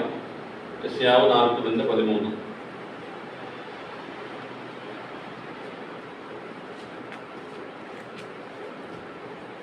യഹോവയുടെ മനസ്സ് ആരാഞ്ഞറിയുകയോ അവന് മന്ത്രിയായി അവനെ ഗ്രഹിപ്പിക്കുകയോ ചെയ്തവനാ. അതാണ് യെശയ്യാവ് 40:13. ആ വാക്യമാണ് ഇവിടെ എടുത്ത് പറഞ്ഞിരിക്കുന്നത്. കർത്താവിന്റെ മനസ്സറിഞ്ഞ്, കർത്താവിന്റെ മനസ്സ് അറിയുക, അതൊരു ആത്മീയന് മാത്രം സംഭവിക്കുന്ന ഒരു കാര്യം. ഒരു ആത്മീയൻ മാത്രമേ അതിന് ശ്രമിക്കുകയുള്ളൂ. കർത്താവിന്റെ മനസ്സ് അറിയുവാനായിട്ട്, അല്ലെങ്കിൽ കർത്താവിന്റെ ഹിതം അറിയുവാനായിട്ട് ശ്രമിക്കുന്നവൻ ആത്മീയനായിരിക്കും. അല്ലെങ്കിൽ വേറെ ഒരാൾക്ക് അത് സാധിക്കുകയില്ല. കർത്താവിന്റെ മനസ്സറിഞ്ഞ് അവനെ ഗ്രഹിപ്പിക്കുന്നവൻ ആര് എന്ന് പറഞ്ഞ് പൗലോസ് പറയുകയാണ്, നാമോ ക്രിസ്തുവിന്റെ. നമുക്ക് പറയാനായിട്ട് സാധിക്കൂ നാമോ ക്രിസ്തുവിന്റെ മനസ്സുള്ളവരാകും. ക്രിസ്തുവിന്റെ മനസ്സുള്ളവരാകും. ഫിലിപ്പിലേഖനത്തില് പൗലോസ് എഴുതുമ്പോൾ പറയുന്നുണ്ട്, ക്രിസ്തുയേശുവിലുള്ള ഭാവം തന്നെ നിങ്ങളിലും ഉണ്ടായിരിക്കട്ടെ. ഇതാണ് ദൈവത്തിന് നമ്മളെ കുറിച്ചുള്ള ഉദ്ദേശം. ക്രിസ്തുയേശുവിലുള്ള ഭാവം, അവിടെ മനസ്സെന്നുള്ള വാക്കാണ് mind of Christ be in you. ക്രിസ്തുവിന്റെ മനസ്സ് നിങ്ങളിൽ ഉണ്ടായിരിക്കും. ക്രിസ്തുവിന്റെ മനസ്സുള്ളവരായിട്ട് നാം തീരുന്നതാണ് ദൈവം നമ്മെ കുറിച്ചായി തന്റെ സ്വരൂപത്തിനോട് അനുരൂപരാക്കുവാൻ വേണ്ടിയിട്ടാണ് കർത്താവ് നമ്മെ ഈ ഒരു അവസ്ഥയിലേക്ക് കൊണ്ടുപോകുന്നത്. തന്റെ സ്വരൂപത്തോട്, തന്റെ തേജസ്സിനോട് അനുരൂപനായിട്ട് രൂപാന്തരപ്പെടണം. ഒരു ക്രിസ്തീയ വിശ്വാസിയുടെ ജീവിതം എന്ന് പറയുന്നത് രക്ഷയുടെ ദിവസം ആരംഭിച്ച് മുൻപോട്ട് പോകുമ്പോൾ ഓരോ ദിവസവും ക്രിസ്തുവിനോട് അനുരൂപരായിട്ട് രൂപാന്തരപ്പെട്ടുകൊണ്ടേയിരിക്കുന്നതാണ് ഒരു പുരോഗമന ക്രിസ്തീയ ജീവിതം എന്ന് പറയുന്നത്. എല്ലാവർക്കും അതില്ല. നമ്മൾ ലോകത്തിൽ നോക്കിയാൽ, നമ്മുടെ വിശ്വാസ ലോകത്തിൽ നോക്കിയാൽ നമുക്കത് മനസ്സിലാക്കുവാനായിട്ട് സാധിക്കും. അങ്ങനെയുള്ളവർ വളരെ വളരെ ചുരുക്കമാണ്. അതിനെക്കുറിച്ച് മുമ്പോട്ട് വരും. തുടർന്നുള്ള വാക്യം 3-ാം അധ്യായത്തിലേക്ക് വരുമ്പോൾ നമുക്ക് മനസ്സിലാക്കുവാനായിട്ട് സാധിക്കും. പൗലോസ് പറയുകയാണ്, നാമോ ക്രിസ്തുവിന്റെ മനസ്സുള്ളവരായി. പൗലോസിന്റെ ജീവിതത്തിൽ പറയാനായിട്ട് സാധിക്കുമെന്നാണ്. തന്റെ ജീവിതത്തില് കർത്താവായ യേശു ക്രിസ്തുവിനെ കണ്ട നാൾ മുതൽ ദമസ്കോസിന്റെ പടിവാതിൽക്കല് ക്രിസ്തുവിന്റെ ശിഷ്യന്മാരെ, ക്രിസ്തു സഭയെ ഉപദ്രവിച്ചുകൊണ്ട് മുൻപോട്ട് പോയ പൗലോസ് കർത്താവിനാൽ പിടിക്കപ്പെട്ടത് മുതൽ തനിക്കൊരൊറ്റ ആഗ്രഹമേ ഉണ്ടായിരുന്നുള്ളൂ. എന്താ? എങ്ങനെയെങ്കിലും ഈ ക്രിസ്തുവിനെ, തന്റെ യജമാനെ പ്രസാദിപ്പിക്കണം. കർത്താവായ യേശു ക്രിസ്തുവിനെ കുറിച്ചുള്ള പരിജ്ഞാനത്തിന്റെ ശ്രേഷ്ഠത നിമിത്തം സകലവും ഛേദമെന്ന് എണ്ണിക്കൊണ്ട് തന്റെ ജീവിതത്തിൽ ഉണ്ടായിരുന്ന സകല അഭിമാനകരമായിരിക്കുന്ന എല്ലാ കാര്യങ്ങളും ക്രിസ്തുവിന്റെ മുൻപിൽ അടിയറ വെച്ചുകൊണ്ട് ക്രിസ്തുവിന് വേണ്ടിയിട്ട് ജീവിതം സമർപ്പിച്ച ഭക്തനായിരിക്കുന്ന ഒരു മനുഷ്യനായിട്ടാണ് നമുക്ക് പൗലോസിനെ കാണാനായിട്ട് സാധിക്കുന്നത്. നാമോ ക്രിസ്തുവിന്റെ മനസ്സുള്ളവരാകും. 3-ാം അധ്യായത്തിന്റെ 9 വരെയുള്ള വാക്യങ്ങൾ നമുക്ക് വായിക്കാം. എന്നാൽ സഹോദരന്മാരെ, നിങ്ങളോട് എനിക്ക് ആത്മീയന്മാരോട് എന്ന പോലെ അല്ല, ജഡികന്മാരോട് എന്ന പോലെ, ക്രിസ്തുവിന് ശിശുക്കളായവരോട് എന്ന പോലെ അത്രയും സംസാരിപ്പാൻ കഴിയും. ഭക്ഷണമല്ല, പാൽ അത്ര ഞാൻ നിങ്ങൾക്ക് തന്നത്. ഭക്ഷിപ്പാൻ നിങ്ങൾക്ക് കഴിവില്ലായിരുന്നു, ഇപ്പോഴോ കഴിവായിട്ടില്ല. ഇന്നും നിങ്ങൾ ജഡീകന്മാരാണ്. നിങ്ങളുടെ ഇടയിൽ ഈർഷ്യയും പിണക്കവും ഇരിക്കെ നിങ്ങൾ ജഡീകന്മാരും ശേഷം മനുഷ്യരെ പോലെ നടക്കുന്നവരും കണ്ടു. ഒരുത്തൻ ഞാൻ പൗലോസിന്റെ പക്ഷക്കാരനെന്നും മറ്റൊരുത്തൻ ഞാൻ അപ്പൊല്ലോസിന്റെ പക്ഷക്കാരനെന്നും പറയുമ്പോൾ നിങ്ങൾ സാധാരണ മനുഷ്യരല്ലോ. അപ്പൊല്ലോസ് ആർ, പൗലോസ് ആർ. തങ്ങൾക്ക് കർത്താവ് നൽകിയതുപോലെ നിങ്ങൾ വിശ്വസിപ്പാൻ കാരണമായി തീർന്ന ശുശ്രൂഷക്കാരത്തെ. ഞാൻ നട്ടു, അപ്പൊല്ലോസ് നനച്ചു, ദൈവമത്രേ വളരുമാറാക്കിയത്. ആകയാൽ വളരുമാറാക്കുന്ന ദൈവമല്ലാതെ നടുന്നവനും നനയ്ക്കുന്നവനും ഏതുമില്ല. നടുന്നവനും നനയ്ക്കുന്നവനും ഒരുപോലെ ഓരോരുത്തരും താന്താന്റെ അധ്വാനത്തിന് ഒന്നോണം കൂലി കിട്ടും. ഞങ്ങൾ ദൈവത്തിന്റെ കൂട്ടുവേലക്കാർ, നിങ്ങൾ ദൈവത്തിന്റെ കൃഷി, ദൈവത്തിന്റെ ഗ്രഹനിർമ്മാണം. ഈ ഭാഗം വായിക്കുന്ന ഒരു വാക്കുകൂടെ ഞാൻ ആ 16-ാമത്തെ വാക്യത്തെ കുറിച്ച് ആ ഭാഗം വായിച്ചപ്പോൾ മനസ്സിലേക്ക് വന്നൊരു ചിന്തയുണ്ട്. ഒരു കുടുംബ ജീവിതത്തില് ആ കുടുംബ ജീവിതത്തിന്റെ അതിന്റെ ഏറ്റവും വലിയ വിജയം എന്ന് പറയുന്നത് ഭർത്താവിന്റെ മനസ്സ് ഭാര്യ അറിയുകയും ഭാര്യയുടെ മനസ്സ് ഭർത്താവ് അറിയുകയും ചെയ്യുമ്പോഴാണെന്നാണ് എനിക്കൊരു ചിന്ത എന്റെ മനസ്സിലേക്ക് വന്നു. ഒരു ഭാര്യ ഭർത്താവിന്റെ മനസ്സ് അറിയുക, ഭർത്താവിന്റെ ആഗ്രഹങ്ങൾ എന്തൊക്കെയാണെന്നുള്ളത് ഭാര്യ അറിയുക. ഇത് ആദ്യകാലങ്ങളിലൊന്നും നടക്കുകയില്ല. നമുക്കറിയാമല്ലോ, വിവാഹ ജീവിതത്തിൽ തുടക്കത്തിലൊന്നും ഇത് അറിയാനായിട്ട് സാധിക്കില്ല. എന്നാൽ സമയം കഴിഞ്ഞു പോകുന്തോറും ഭർത്താവിന്റെ മനസ്സ് ഭാര്യ അറിയുകയും ഭാര്യയുടെ മനസ്സ് ഭർത്താവ് അറിയുകയും ചെയ്ത് അതനുസരിച്ച് രണ്ടുപേരും അങ്ങോട്ടും ഇങ്ങോട്ടും പരസ്പര ധാരണയോടുകൂടി പ്രവർത്തിക്കുന്നുവെങ്കിൽ, ജീവിക്കുന്നുവെങ്കിൽ, ഞാൻ വിചാരിക്കുന്നത് കാലങ്ങൾ മുൻപോട്ട് പോകുന്നതോറും ഇവർ രണ്ടുപേരുടെയും മനസ്സ് മിക്കവാറും ഒക്കെ ഒന്നായിട്ട് മാറും, അല്ലെ? എന്ന് പറയുന്ന പോലെയുള്ള ഒരു ബന്ധം ക്രിസ്തുവുമായിട്ട് നമുക്ക് ഉണ്ടാക്കാനായിട്ട് സാധിക്കും. പക്ഷെ നാം ശ്രമിക്കണം. ക്രിസ്തുവിന്റെ മനസ്സ് നാം അറിയണം. ക്രിസ്തുവിന്റെ മനസ്സറിഞ്ഞ് പ്രവർത്തിക്കുവാൻ തക്കവണ്ണം നമുക്ക് സാധിച്ചാൽ അതിന്റെ ഒരു പൂർണ്ണത എന്ന് പറയുന്നത് ക്രിസ്തുവിനെ പോലെ നാം ആയിത്തീരുന്ന അവസ്ഥയാണ്. ഞാൻ പലരെ കണ്ടിട്ടുണ്ട്. കാലങ്ങൾ കഴിയുമ്പോൾ ഭർത്താവിന്റെയും ഭാര്യയുടെയും മനസ്സൊന്നുപോലെ ആയിത്തീരുന്ന ചില കുടുംബജീവിതങ്ങള് ഞാൻ കണ്ടിട്ടുണ്ട്. ദൈവമേ ആ നിലയിൽ സഹായിക്കുമാറാകട്ടെ. വിശ്വാസ ജീവിതത്തിൽ നാം മുൻപോട്ട് പോകുമ്പോൾ ക്രിസ്തുവിന്റെ മനസ്സുള്ളവരായിട്ട് തീരുന്ന ആ ലക്ഷ്യപ്രാപ്തിയിലേക്ക് എത്തുവാൻ തക്കവണ്ണം ഓരോ ദിവസവും നമ്മുടെ ഭാഗത്ത് നിന്ന് ഒരു ശ്രമം ഉണ്ടാകണം. ഒരു ഭാര്യ വിചാരിക്കുക ഭർത്താവ് എന്തെങ്കിലും ചിന്തിച്ചോട്ടെ, ഞാൻ എങ്ങനെയെങ്കിലും ജീവിച്ചോളാം. ഭർത്താവ് ചിന്തിക്കുക ഭാര്യ എങ്ങനെയെങ്കിലും ചിന്തിച്ചോട്ടെ, എങ്ങനെയെങ്കിലും ജീവിച്ചോട്ടെ, ഞാൻ എന്റെ ഇഷ്ടം പോലെ ജീവിക്കാം എന്ന് വിചാരിച്ചാൽ ആ കുടുംബജീവിതത്തിന് ഒരു വിധത്തിലുള്ളതായിരിക്കുന്ന ഒരു സന്തോഷവും ഉണ്ടായിരിക്കും. ദൈവം നമ്മെ ആ നിലയിൽ സഹായിക്കും. ഇവിടെ 3-ാം അധ്യായത്തിലേക്ക് വരുമ്പോൾ വേറൊരു കൂട്ടരെ നാം കാണുന്നു. 2-ാം അധ്യായം അവസാനിക്കുമ്പോൾ അതിന്റെ 14 മുതലുള്ള വാക്യങ്ങളിൽ നാം 2 കൂട്ടരെ, 14-ാമത്തെ വാക്യത്തിൽ ഒരു കൂട്ടരെ അവിടെ കൊണ്ടുവരിക. അതിന് മുമ്പുള്ള വാക്യത്തിലും അതിന് പിൻപുള്ള വാക്യത്തിലും ആത്മീയരെ നാം കാണുന്നു. 14-ാമത്തെ വാക്യത്തിൽ പ്രാകൃത മനുഷ്യനെ കുറിച്ച് കാണുന്നു. അപ്പോൾ പ്രാകൃത മനുഷ്യന് ആത്മീയ മനുഷ്യൻ എന്ന് പറഞ്ഞാൽ രക്ഷിക്കപ്പെട്ട വ്യക്തി, പ്രാകൃത മനുഷ്യൻ രക്ഷിക്കപ്പെടാത്ത വ്യക്തി, ആത്മീയ മനുഷ്യൻ എന്ന് പറഞ്ഞാൽ രക്ഷിക്കപ്പെട്ട മനുഷ്യനാണ്. കർത്താവിന്റെ രക്ഷിതാവായി സ്വീകരിച്ച് ദൈവാത്മാവിന്റെ ഉപദേശം കൈക്കൊള്ളുന്നവനായ മനുഷ്യനാണ്. ഇവിടെ 3-ാം അധ്യായത്തിലേക്ക് വരുമ്പോൾ ഇത് രണ്ടും അല്ലാത്ത വേറൊരു കൂട്ടരെ കുറിച്ച് നമുക്കിവിടെ കാണാനായിട്ട് സാധിക്കും. ഈ ഭാഗം ചിന്തിച്ചപ്പോൾ എന്റെ മനസ്സിലേക്ക് വന്നൊരു ചിന്ത, ഇന്ന് വിശ്വാസ ലോകത്തിൽ നാം നോക്കിയാൽ പ്രാകൃത വിശ്വാസ ലോകത്തിൽ ദൈവം ഉൾപ്പെടുത്തിയിട്ടില്ല, നമുക്കറിയാം. ആത്മീയരായിരിക്കുമോ ഈ പറയുന്ന ഇവിടെ പറയുന്ന കൂട്ടരായിരിക്കുമോ കൂടുതൽ? തീർച്ചയായിട്ടും നാം ശ്രദ്ധിച്ചു നോക്കിയാൽ ഒരു 95% ജഡീകത്വമാണ് സഭകളിൽ ഇത് കാണുന്നത്. നമ്മുടെ പ്രാരംഭ നാളുകളിൽ ബ്രദറൻ പ്രസ്ഥാനത്തിന്റെ പോലും പ്രാരംഭ നാളുകൾ നോക്കിയാൽ ജഡീകന്മാർ അവിടെ വളരെ കുറവായിരുന്നു. എന്നാൽ കാലങ്ങൾ പോയപ്പോൾ നമ്മുടെ സമൂഹത്തിൽ പോലും എന്ന് പറഞ്ഞതർത്ഥത്തിൽ നമ്മുടെ സമൂഹത്തില് ആത്മീയന്മാരുടെ എണ്ണം വളരെ കുറയുകയും ജഡീകന്മാരുടെ എണ്ണം വളരെ കൂടുകയും ചെയ്തതായിട്ട് നമുക്ക് കാണാനായിട്ട് സാധിക്കും. ഇവിടെ നാം ആത്മീയനെ കുറിച്ച് കണ്ടപ്പോൾ ആത്മീയനെ കുറിച്ച് നാം മനസ്സിലാക്കുമ്പോൾ അവൻ ആത്മാവിന് വിധേയപ്പെടുന്നവരാണ്, ആത്മാവിന് കീഴ്പ്പെടുന്നവരാണെന്നുള്ളത് നാം ചിന്തിക്കുകയുണ്ടായി.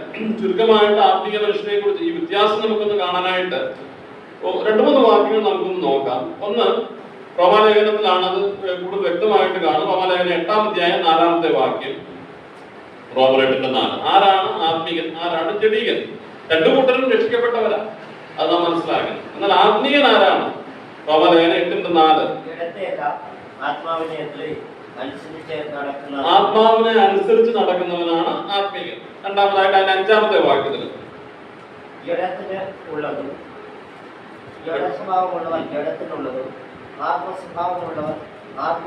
വീണ്ടും നാം ചിന്തിക്കണം, ആത്മീയൻ എന്ത് സ്വഭാവമുള്ളത്? ആത്മസ്വഭാവമാണുള്ളത്. ശ്രദ്ധിക്കുക. ഒന്നാമതായിട്ട് നാം കണ്ടത് റോമാലേഖനം 8:4 നാം കണ്ടത് ആത്മാവിനെ അനുസരിച്ച് നടക്കുന്നവരാണ് ആത്മീയർ. ഇവിടെ 5-ാം വാക്യത്തിലേക്ക് വരുമ്പോൾ അവരുടെ സ്വഭാവം എന്തുവാണ്? ആത്മസ്വഭാവമാണ്. ഈ സ്വഭാവം എന്ന് പറയുന്നത് ഒരു ദിവസം കൊണ്ടുണ്ടാകുന്നതല്ല. ഒരു സ്വഭാവം ഉണ്ടാകണമെങ്കിൽ അത് കുറച്ച് കാലങ്ങൾ കൊണ്ടുണ്ടാകുന്നതാണ്. ആത്മാവിനെ അനുസരിച്ച് നടക്കുന്നവന്റെ ജീവിതത്തിൽ ജഡസ്വഭാവം ഉള്ളവനായിട്ടല്ല അവനെ കാണുന്നത്, അവൻ ആത്മസ്വഭാവമുള്ളവനായിട്ട് തീരും. വീണ്ടും അതിന്റെ 6-ാമത്തെ വാക്യത്തിലേക്ക് വരുമ്പോൾ അപ്പൊ ഇവരുടെ ചിന്ത എന്തായിരിക്കും? ആത്മാവിന്റെ ചിന്തയാണ്. ആത്മാവിനെ അനുസരിച്ച് നടക്കുക, ആത്മസ്വഭാവമുള്ളവരായിട്ട് തീരുക, ആത്മചിന്തയുള്ളവരായിട്ട് തീരുക. ചിന്തിക്കുന്നതെല്ലാം എന്തായിരിക്കും? ആത്മീയമായിരിക്കും. നമ്മുടെ ജീവിതം അങ്ങനെ ചിന്തിച്ച് നോക്കുക. എന്തുകൊണ്ടാണ് അങ്ങനെ? അല്ലെങ്കിൽ എന്തുകൊണ്ടാണ്? പലപ്പോഴും ജഡത്തിന് കീഴ്പ്പെടുന്നതുകൊണ്ട്. ആത്മചിന്ത. വീണ്ടും നാം മുൻപോട്ട് പോകുമ്പോൾ അതിന്റെ 9-ാമത്തെ വാക്യത്തില് നിങ്ങളോ ദൈവത്തിന്റെ ആത്മാവ് നിങ്ങളിൽ വസിക്കുന്നു എന്ന് കരുതി ജഡസ്വഭാവമുള്ളവരല്ല. അത് ആത്മസ്വഭാവമുള്ളവരാണ്. ഓക്കെ. പിന്നീട് അതിന് 14-ാമത്തെ വാക്യം. 14-ാമത്തെ ദൈവത്തിന്റെ മക്കൾ ആകുന്നു. ഓക്കെ. ഇവിടെ ആത്മീയനെ കുറിച്ച് എന്താ പറയുന്നത്? ദൈവാത്മാവിനാൽ നടത്തപ്പെടുന്നവരാണ്. നാം ഞാൻ ആ വാക്യങ്ങൾ പറയാം. 8:4 നാം വായിക്കുമ്പോൾ ആത്മാവിനെ അനുസരിച്ച് നടക്കുന്നവർ. 8-5 വാക്യത്തിൽ നാം വായിക്കുമ്പോൾ ആത്മസ്വഭാവമുള്ളവർ. വീണ്ടും 6-ാമത്തെ വാക്യത്തിലേക്ക് വരുമ്പോൾ ആത്മാവിന്റെ ചിന്തയുള്ളവരാണവർ. 9-ാമത്തെ വാക്യത്തില് 8:9 നാം വായിച്ചു. ഒന്നും ഒന്നാമത്തെ വാക്യം നിങ്ങളോ ദൈവത്തിന്റെ ആത്മാവ് നിങ്ങളിൽ വസിക്കുന്നു. ദൈവാത്മാവിന്റെ അധിവാസമുള്ളവരാണ് ആത്മീകർ. ഓക്കെ, പിന്നീട് 14-ാമത്തെ വാക്യം എന്താ? ആത്മാവ് നടത്തുന്നവർ, ദൈവാത്മാവ്. ഇതാണ് ഒരു ആത്മീയന്റെ ലക്ഷണം എന്ന് പറയുന്നത്. അവർ ആത്മീയൻ എന്ന് പറഞ്ഞാൽ ഇവിടെയൊക്കെ നാം ചിന്തിക്കണം, ഞാൻ ഏത് കൂട്ടത്തിലാണ്? ആത്മാവിനെ അനുസരിച്ച് നടക്കുന്നവനാണോ ഞാൻ? ആത്മാവിന്റെ ചിന്തയാണോ എനിക്കുള്ളത്? ആത്മസ്വഭാവമാണോ എനിക്കുള്ളത്? ആത്മാധിവാസം എന്നിലുണ്ടോ? അതുപോലെ തന്നെ ആത്മാവിനാൽ ഞാൻ നടത്തപ്പെടുന്നവനാണോ? ഇതിൽ ഏതെങ്കിലും കുറവ് നമുക്കുണ്ടെങ്കിൽ അതിന്റെ അർത്ഥം ജഡിക സ്വഭാവം ആത്മാവിനേക്കാൾ, അല്ലെങ്കിൽ ജഡത്തിന്റെ വാഴ്ച, അല്ലെങ്കിൽ ജഡത്തിന്റെ അധികാരം ആത്മാവിന് കൊടുക്കുന്ന അധികാരത്തെക്കാൾ കൂടുതൽ നമ്മൾ ജഡത്തിന് പ്രാധാന്യം കൊടുക്കുന്നു എന്നുള്ളത് നാം അവിടെ മനസ്സിലാക്കേണ്ടത് ആവശ്യമാണ്. ഇവിടെ ഈ 3-ാം അധ്യായത്തിന്റെ പ്രാരംഭ ഭാഗത്ത് ആത്മീയന്മാർ പൗലോസ് പറയുന്നത് 1-ാമത്തെ വാക്യം, എന്നാൽ സഹോദരന്മാർ നിങ്ങൾ വായിച്ചിട്ടുണ്ടാവും. എന്നാൽ സഹോദരന്മാരെ നിങ്ങളോട് എനിക്ക് ആത്മീയന്മാരോട് എന്ന പോലെയല്ല, ജഡികന്മാർ എന്ന പോലെ, ക്രിസ്തു ശിശുക്കളായവരോട് എന്ന പോലെ. ഇവിടെ പൗലോസ് അവരെ വിളിക്കുന്നത് എന്താ? സഹോദരന്മാര് എന്ന് പറഞ്ഞാൽ അവരാരാ? വിശ്വാസികൾ. അത് പറയാൻ വേണ്ടിയാണ് പറഞ്ഞത്. എന്നാൽ സഹോദരന്മാരെ എന്നാണ് ഈ ജഡികന്മാരെയും പൗലോസ് വിളിക്കുന്നത്. അതിന്റെ അർത്ഥം ക്രിസ്തുവിൽ അവർ വിശ്വസിച്ചവരാണ്, രക്ഷിക്കപ്പെട്ടവരാണ്. മാത്രമല്ല, എന്നാൽ സഹോദരന്മാരെ നിങ്ങളോട് എനിക്ക് ആത്മീയന്മാരോട് എന്ന പോലെ അല്ല, ജഡീകന്മാരോട് എന്ന പോലെ ക്രിസ്തുവിൽ ശിശുക്കളായവരോട്. ഇവരെ ക്രിസ്തുവിലുള്ളവരാണ്. നമ്മോർക്ക് ഇവര് സഹോദരന്മാരാണ്, ക്രിസ്തുവിൽ ശിശുക്കളാണ്, ക്രിസ്തുവിലുള്ളവരാണ് അവര്. അങ്ങനെയുള്ളവരെ കുറിച്ചാണ് നാം 3-ാം വാക്യത്തിലേക്ക് വരുമ്പോൾ ശേഷം മനുഷ്യരെ പോലെ ആണ്. ശേഷം മനുഷ്യരെ പോലെ എന്ന് പറഞ്ഞാൽ ആരെ കുറിച്ചാണ് പറയുന്നത്? സാധാരണ മനുഷ്യൻ എന്ന് പറയുന്നത് ശരിക്കും പറഞ്ഞ ആരാ? അവര് പ്രാകൃത മനുഷ്യരാ. സാധാരണ മനുഷ്യൻ എന്ന് പറഞ്ഞാൽ പ്രാകൃത മനുഷ്യരാ. ചുരുക്കത്തില് ഇവർ രക്ഷിക്കപ്പെട്ടവരാണെങ്കിൽ ഇവർ സഹോദരന്മാരാണ്, ക്രിസ്തുവിലുള്ളവരാണ്. പക്ഷെങ്കില് ഇവര് സാധാരണ മനുഷ്യരെ പോലെയാണ്, ശേഷം മനുഷ്യരെ പോലെയാണ് എന്ന് പറഞ്ഞ ഒന്നുകൂടെ വ്യക്തമായിട്ട് പറഞ്ഞ ഇവരാരെ പോലെയാണ്? പ്രാകൃത മനുഷ്യരെ പോലെയാണ്. രക്ഷിക്കപ്പെടാത്ത മനുഷ്യരെ പോലെയാണ് ഇവരുടെ ജീവിതം.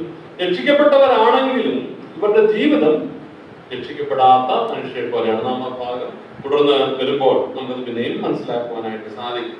എന്നാൽ സഹോദരന്മാരെ നിങ്ങളോട് എനിക്ക് ആത്മീയന്മാരോടെന്ന പോലെ അല്ല, ജഡീകന്മാരോടെന്ന പോലെ. പിന്നീട് പറയുന്നതാണ്, പിന്നെ പറയുന്നത് എന്താ? ക്രിസ്തുവിൽ ശിശുക്കളാണ് ഇവർ. അങ്ങനെ പറയാനായിട്ടുള്ള കാരണം എന്താണ്? അവർ ക്രിസ്തുവിൽ ശിശുക്കളാണെന്ന് പറയാനായിട്ട് ഉള്ള കാരണം എന്താണെന്ന് നാം നോക്കിയാൽ അതിന്റെ കാരണം എന്ന് പറയുന്നത് ഇവിടെ 2-ാമത്തെ വാക്യത്തിലുണ്ട്. എന്താ? ഭക്ഷണമല്ല പാലത്ര. ഭക്ഷണം എന്നുള്ള വാക്കിന് ഇംഗ്ലീഷിൽ പറയുമ്പോൾ I have fed you with milk and not with meat എന്നാ പറയുന്നത്. മീറ്റ് എന്ന് പറഞ്ഞാൽ മാംസാഹാരം. അതൊന്നും ഭക്ഷിക്കാനായിട്ടുള്ള ഇവര് രക്ഷിക്കപ്പെട്ടിട്ട് ചില വർഷങ്ങൾ തന്നെയായി. ഒരു പക്ഷെങ്കിലും പൗലോസ് ഈ കുരുന്ന ലേഖനം എഴുതുമ്പോൾ ഒരു 3-4 വർഷങ്ങളൊക്കെ ഇവരുടെ ജീവിതത്തിൽ കഴിഞ്ഞുപോയി. അങ്ങനെയുള്ള അവർ ഈ 3-4 വർഷങ്ങൾ, അപ്പൊ നമ്മൾ ഓർക്കണം, നമ്മളൊക്കെ 3-4 അല്ല 30-40 വർഷങ്ങളൊക്കെ കഴിഞ്ഞു വരാം നമുക്ക്. അപ്പൊ നമ്മളോട് പൗലോസ് എന്തായിരിക്കും പറയുന്നത്? ഇവിടെയൊക്കെ ഞാൻ പറഞ്ഞല്ലോ, ഈ ഭാഗങ്ങളൊക്കെ ചിന്തിക്കുമ്പോൾ കൊരിന്ത്യന് മോശമാണെന്ന് പറയാനായിട്ടല്ല നാം ശ്രമിക്കേണ്ടത്. പിന്നെയോ ഞാൻ എത്രമാത്രം മോശമാണ്, എനിക്ക് എന്തൊക്കെയാണ് മാറ്റം വരേണ്ടത് എന്ന് ചിന്തിക്കുവാനായിട്ട് നമുക്ക് സാധിക്കണം. പലപ്പോഴും ഞാൻ ഇങ്ങനെയൊക്കെ ചിന്തിച്ചിട്ടുണ്ട് കേട്ടോ.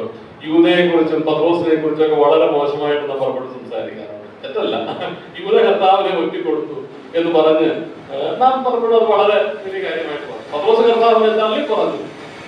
ഈ നമ്മുടെ ജീവിതത്തിലേക്ക് ഒന്ന് നോക്കി എത്ര പ്രാവശ്യം ഈ പത്രോസ് കർത്താവിനെ 3 പ്രാവശ്യം തള്ളി പറഞ്ഞിട്ടുള്ളൂ. നമ്മുടെ കഴിഞ്ഞ കാലത്തെ ജീവിതം നോക്കിയാൽ നമുക്ക് ഈ പത്രോസിനെ കുറിച്ച് എന്ത് പറയാനായിട്ട് സാധിക്കും? ഈ യൂദയെ കുറിച്ച് നമുക്ക് എന്ത് പറയാനായിട്ട് സാധിക്കും? ഇവിടെ കൊരിന്ത്യരെ കുറിച്ച് നമുക്ക് എന്ത് പറയാനായിട്ട് സാധിക്കും? നമ്മുടെ ജീവിതത്തിലും എത്രമാത്രം ജഡീകരണമുണ്ടെന്നുള്ളത് നാം തന്നെ പരിശോധിച്ച് നോക്കിയെങ്കിൽ മാത്രമേ നമുക്ക് അല്പമെങ്കിലും മനസ്സിലാക്കുവാനായിട്ട് സാധിക്കുകയുള്ളൂ. ഇവിടെ അവരോടുള്ള ബന്ധത്തിൽ അവരുടെ ആത്മീയന്മാരോട് സംസാരിക്കുന്ന പോലെ പൗലോസിന് സംസാരിക്കാനായിട്ട് സാധിച്ചില്ല. ക്രിസ്തുവിൽ ശിശുക്കളായവരോട് അങ്ങനെ പറയാനായിട്ടുള്ള കാരണം ഭക്ഷണമല്ല പാലത്ര നിങ്ങൾക്ക് തന്നത്. ഒരു ശിശു ഒരു വീട്ടിലുണ്ടായാൽ ഒരു സമയമുണ്ട്, ഈ പാൽ ഭക്ഷിക്കാനായിട്ടുള്ള ഒരു സമയമുണ്ട്. അത് കഴിഞ്ഞാൽ പിന്നെയും ഈ പാലാണ് ഭക്ഷിക്കുന്നത്. അങ്ങനെ ജീവിതം, അങ്ങനെ ഒരു സംഭവം നാം ലോകത്തിൽ കാണുന്നുണ്ട്. ലോക വ്യവസ്ഥയിൽ നാം നോക്കിയാൽ നമുക്ക് അറിയാമല്ലോ, ഒരു കുഞ്ഞിന് ഒരു കട്ടിയായ ആഹാരം കാലക്രമത്തിൽ അതിന്റെ ആഹാരം അതിന്റെ കട്ടിക്കൂടിക്കൊണ്ടിരിക്കും അല്ലെ. പാല് കഴിഞ്ഞ അമ്മമാരൊക്കെ പാല് കഴിക്കാനായിട്ടുള്ള ഒരു അവസരം, ഒരു സമയമുണ്ട്. അത് കഴിഞ്ഞാൽ അമ്മമാർക്ക് ധൃതിയാണ് അവനെ അടുത്ത പഠനത്തിലേക്ക് അല്ലെങ്കിൽ അവളെ അടുത്ത പഠനത്തിലേക്ക് കൊണ്ടുപോകാനായിട്ട്. ഇത് ആത്മീയ ലോകത്ത് നടക്കുന്നുണ്ടോ? ശ്രദ്ധിച്ചു നോക്കുക. എത്രയോ വർഷങ്ങളായിട്ടും ഇന്നും പാൽ മാത്രം ഭക്ഷിക്കുവാൻ സാധിക്കുന്ന വിശ്വാസികളാണ് വിശ്വാസ സമൂഹത്തില് കൂടുതലും എന്ന് നമുക്ക് അറിയുവാനായിട്ട് സാധിക്കും.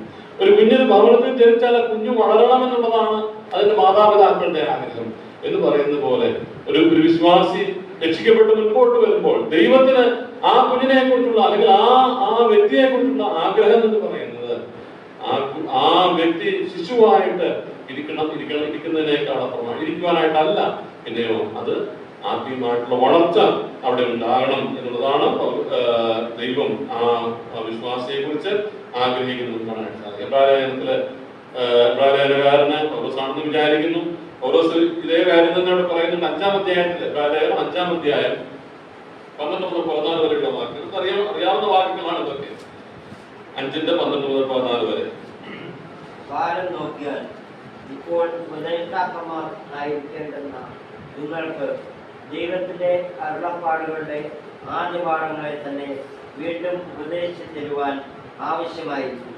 കട്ടിയായുള്ള ആഹാരമല്ല പാലൊക്കെ നിങ്ങൾക്ക് ആവശ്യമെന്ന് വന്നിരിക്കും. പാൽ കുടിക്കുന്നവൻ എല്ലാം നീതിയുടെ വയലത്തിൽ പരിചയമില്ലാത്തവനത്തെ, അവൻ ശിശുവല്ലോ. കട്ടിയായുള്ള ആഹാരം നന്മ തിന്മകളെ തിരിച്ചറിവാൻ ചരക്കത്താൽ അഭ്യസിച്ച ഇന്ദ്രിയങ്ങളുള്ളവരായി പ്രായം തികഞ്ഞവർക്ക് പറ്റുകയും. അതുകൊണ്ട് നിർജീവ പ്രവൃത്തികളെ കുറിച്ചുള്ള മാനസാന്തരം, ദൈവത്തിലെ വിശ്വാസം, സ്നാനങ്ങളെ കുറിച്ചുള്ള ഉപദേശം, കൈവയ്പ്, മരിച്ചവരുടെ പുനരുത്ഥാനം, നിത്യശിക്ഷാവധി എന്നിങ്ങനെയുള്ള അടിസ്ഥാനം പിന്നെയും ഇടാതെ നാം ക്രിസ്തുവിനെ കുറിച്ചുള്ള ആദ്യവചനം വിട്ട് പരിജ്ഞാനം പൂർത്തി പ്രാപിപ്പാൻ ശ്രമിക്കുക. ഈ വാക്കുകളൊക്കെ നമുക്ക് അറിയാവുന്ന വാക്കുകളാണ്, അല്ലെങ്കിൽ നാം നേരത്തെ പല പ്രാവശ്യം പലപ്പോഴും ചിന്തകളോ കേട്ടുള്ള ഭാഗങ്ങളായിരിക്കാം. അതുകൊണ്ട് തന്നെ അതിന്റെ വിശദീകരണത്തിലേക്കൊന്നും പോകേണ്ട ആവശ്യമില്ല. എന്താണ് പൗലോസ് ഇവിടെ ഉദ്ദേശിക്കുന്നത് എന്നുള്ളത് നമുക്കറിയാം. ഇന്നും ഈ കൊരിന്ത്യ വിശ്വാസികൾക്ക് കട്ടിയായ ആഹാരം കൊടുക്കുവാനായിട്ട് സാധിക്കുന്നില്ല. വളർച്ചയില്ലാത്തവരായിട്ട്, വളർച്ച മുരടിച്ചവരായിട്ട്, പാൽ മാത്രം ഭക്ഷിക്കുന്ന അവസ്ഥയിൽ അവര് പിന്നെയും ആയിരിക്കുകയാണ്. എന്നിട്ട് അവിടെ 2-ാമത്തെ വാക്യം ഒന്ന് വായിച്ചാട്ട് പ്രശ്നമല്ല. 1-3-2 ഭക്ഷണമല്ല പാലത്രേ ഞാൻ നിങ്ങൾക്ക് തന്നത്, ഭക്ഷിപ്പാൻ നിങ്ങൾക്ക് കഴിവില്ലായിരുന്നു, ഇപ്പോഴും കഴിവായിട്ടില്ല. ഇപ്പോഴും കഴിവായിട്ടില്ല. ഇപ്പോഴും കഴിവായിട്ടില്ല പൗലോസ് എന്താ ഉദ്ദേശിക്കുന്നത്? ഇപ്പോഴും കഴിവായിട്ടില്ല, ഇത്രയും സമയമായിട്ടും കഴിവായിട്ടില്ല. പൗലോസിന്റെ ആഗ്രഹം ഇത് മുമ്പേ തന്നെ കാലം നോക്കിയാൽ ഉപദേഷ്ടാക്കന്മാരാകുന്നവരാണ് അവർ. ഇപ്പോഴും നിങ്ങൾക്ക് അത് കഴിവായിട്ടില്ല. എന്നിട്ട് പറയുന്നത് എന്താണ്? ഇന്നും നിങ്ങൾ 2-ാം വാക്യം അവസാനിക്കുമ്പോൾ നിങ്ങൾ ജഡീകന്മാരല്ലോ, അല്ലെ? അല്ലേ വായിക്കും. 1-ാം വാക്യത്തിൽ അവരെ കുറിച്ച് ക്രിസ്തുവിൽ ശിശുക്കളായവരെന്ന് പറഞ്ഞിരിക്കുന്നു. 2-ാം വാക്യത്തിലേക്ക് വരുമ്പോൾ 1-ന്റെ ആദ്യത്തിലുമുണ്ട് നിങ്ങൾ ജഡീകന്മാരല്ല. 3-ാമത്തെ വാക്യം നമുക്ക് അവസാനിപ്പിക്കാം. 3-ാമത്തെ വാക്യം, നിങ്ങളുടെ ഇടയിൽ ഈർഷ്യയും പിണക്കവും ഇരിക്കെ നിങ്ങൾ ജഡീകന്മാരും ശേഷം മനുഷ്യരെ പോലെ നടത്തുന്നവരുമല്ല. ആദ്യം പറഞ്ഞവർ ശിശുക്കളാണ്. ശിശുക്കളുടെ വേറൊരു സ്വഭാവം നമ്മളിവിടെ കാണുന്നു. ഒരു 3-4 ശിശുക്കളെ ഒരു റൂമിലിട്ട് അടച്ചിട്ട് പോയാൽ എന്തായിരിക്കും സാധനം സംഭവിക്കുന്നത്? ഈർഷ്യയും വഴക്കും. ഈ കൊരിന്ത്യരെ കുറിച്ച് പൗലോസ് പറയുന്നതിൽ എന്തെങ്കിലും വ്യത്യാസമുണ്ടോ? ഈർഷ്യയും പിണക്കവും അവർക്കുള്ളത് വലിയൊരു ഉണ്ട് കേട്ടോ. പക്ഷെങ്കില് ഇവിടെ പൗലോസ് പറയുമ്പോൾ ശിശുക്കളുടെ സ്വഭാവം എന്ന് പറഞ്ഞാൽ 2 കുഞ്ഞുങ്ങളെ 2-3 കുഞ്ഞുങ്ങളെ ഒരു മുറിയിൽ അടച്ചിട്ടിട്ട് നമുക്ക് ഏറ്റവും പാനായിട്ട് പറ്റത്തില്ല. ഒരു 5 വയസ്സ് 6 വയസ്സുള്ള ശിശുക്കളെ വിചാരിക്കുക. നിങ്ങളുടെ ഇടയിൽ ഈർഷ്യയും പിണക്കും. ഇത് പറയാനായിട്ടാണ് പൗലോസ് ഇവിടെ പറയുന്നത്. ഇത് ജഡിക സ്വഭാവമാണെന്നാണ് പറയുന്നത്. നിങ്ങളുടെ ഇടയിൽ ഈർഷ്യയും പിണക്കവും ഉണ്ട്. പിണക്കവും ഇരിക്കെ നിങ്ങൾ ജഡികന്മാരും, ഞാൻ ആ വാക്കുകൾ പിന്നെയും പറയട്ടെ, ശേഷം മനുഷ്യരെ പോലെ നടക്കുന്നവരുമല്ലയോ.